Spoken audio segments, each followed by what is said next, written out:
871 ईस्वी में विजयाला चोला की वफात के बाद इसका बेटा आदित्य चोला चोलों का अगला बादशाह बना।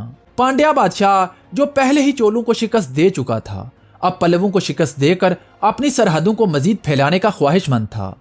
जब पांड्या बादशाह वरागोन वर्मन पल्लवा सल्तनत पर हमले के लिए आगे बढ़ा तो पल्लवा बादशाह अपरजेता ने आदित्य चोला और मगरबी गंगा के बादशाह पृथ्वीपति अव्वल के साथ मिलकर इसे इबरतनाक शिकस्त दी। 897 ईस्वी में आदित्य चोला ने टुंडाई नाडो पर हमला किया और पल्लवों को शिकस्त देकर इनके बादशाह अपरजेता को कत्ल कर दिया। अपरजेता की मौत के बाद पल्लवा सल्तनत के तमाम इलाकों पर चोलों का कब्जा हो गया। पल्लवों की तबाही को देखकर मगरबी गंगा के बादशाह पृथ्वीपति दोम ने भी आदित्य चोला की बाजगुजारी कबूल कर ली।